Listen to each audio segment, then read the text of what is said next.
எனக்கு இன்றைக்கி நண்டு வறுவல் தாங்க பண்ண போகிறேன். சாப்பாட்டில் போட்டு பிணைச்சி திங்கலாங்க, இல்லைன்னா இட்லி தோசைக்கு கூட வச்சு சாப்பிட்லாங்க. ரொம்ப நல்லா இருக்குங்க. வடை சட்டியில் கொஞ்சம் எண்ணெய் ஊற்றிட்டுங்க, கொஞ்சமாக சோம்பு, பல்லரி வெங்காயத்தை பொடி பொடியாக அரைச்சி உள்ளே போட்டு ஒரு வணக்கிடலாங்க. கொஞ்சமாக மிளகு, சீரகம், சோம்புங்க, ஒரு 3 ஸ்பூனு தேங்காய் துருவுனுதுங்க. மிக்சியில் போட்டு நல்லா நைஸாக அரைச்சி எடுத்துகிட்டு வந்துடலாங்க.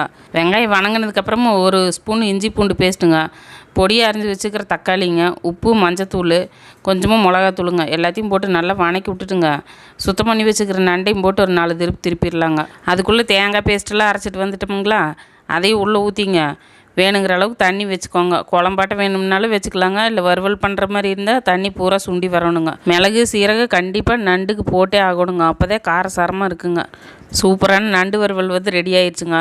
சளி பிடிச்சவங்களுக்கெல்லாம் ரொம்ப நல்லதுங்க. சுடுசோத்தில் போட்டு பிணைச்சி தின்னோம்னா மண்டையில் இருக்கிற நீர் பூரா இறங்கி வந்துடும் பார்த்துக்கோங்க. வீடியோ பிடிச்சா லைக் பண்ணிவிட்டு சப்ஸ்கிரைப் பண்ணி விட்ருங்க.